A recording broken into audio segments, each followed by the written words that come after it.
position, the accumulation is in the chest. So let's look at it this way. So Chun, Guan, and Chi, right?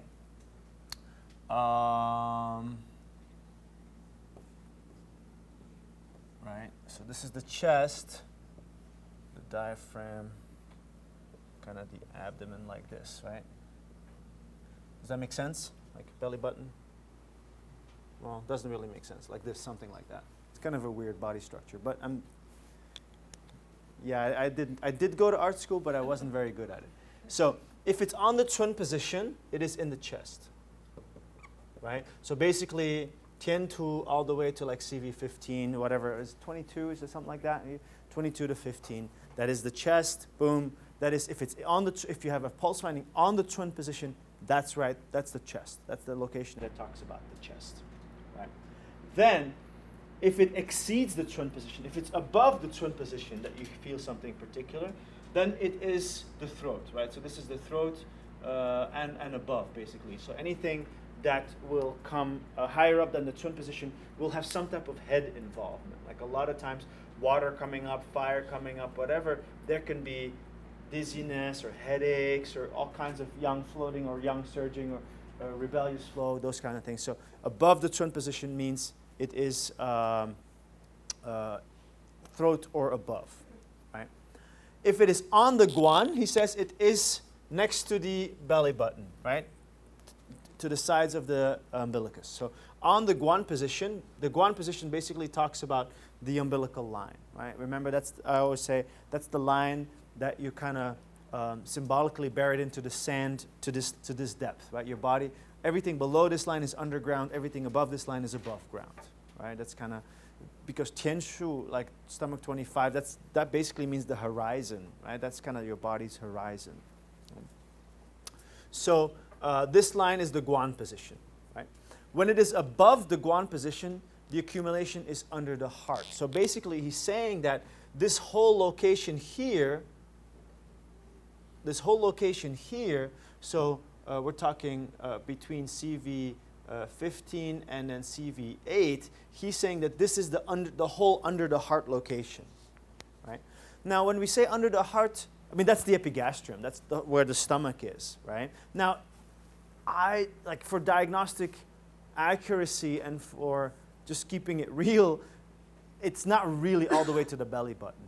Like, I would say that what I call the epigastrium is down to CV12, right? CV12, CV11, maybe. But I would say CV12 to 15, this area, that's what we call the under the heart position. And that's what we will call between Chun and Guan, right? So between Chun and Guan, if you feel a certain pulse finding there, then it refers to the Xinsha, the epigastric region. So that's basically the whole diaphragm region, stomach, the digestive system, the upper part of the upper gastric tract.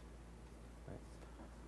Then he says, if it is below the Guan, he says then it is in the lower abdomen. So then, if of course CV8 is kind of the cutoff line for like the horizon, where it's just kind of like where the middle burner is, where the Guan is, then below the Guan, I would say, is basically CV2, give or take, to CV8, which is then the lesser abdomen. So this part here, that's your lesser abdomen, and that's the area that you can kind of feel findings in just below the Guan, but not really in the Chi yet, right?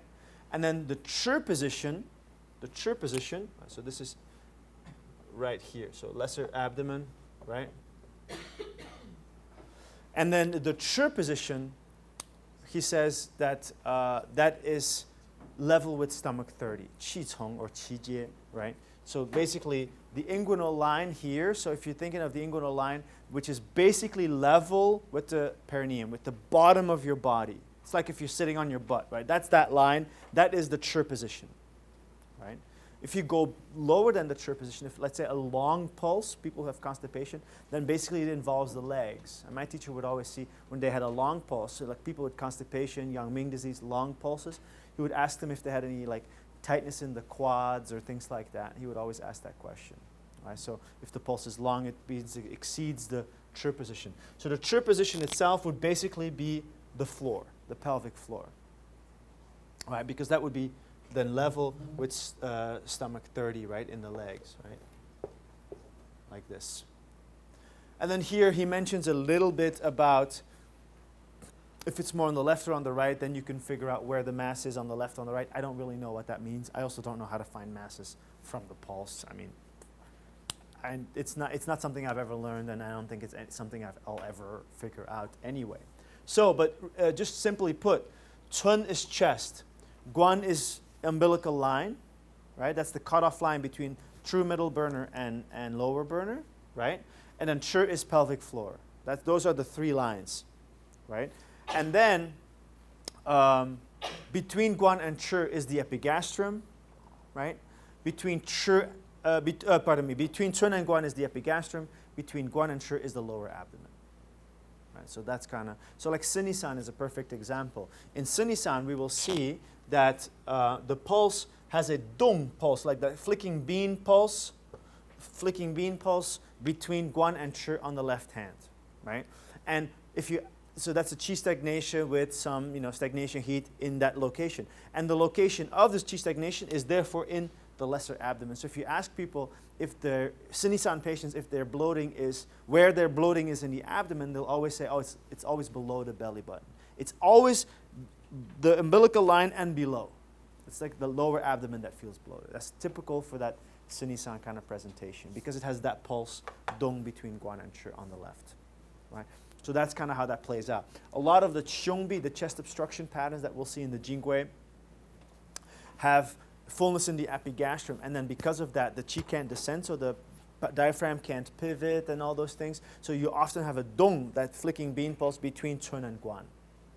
Right? So mostly when you're looking at a certain pulse quality between positions, in our system, we'll look for a dong pulse, like the flicking bean pulse, which is kind of round, feeling slippery in a very short location without actually moving up or being connected to anything below. Right? So we'll talk about that more later. So that's kind of the positions. As far as that, we've done upper, lower, middle, figured out which is yin, which is yang. We've done Chun Guan Chi from a yin-yang perspective, right, as well as from this whole sequence of generation. And now this is the in-between positions.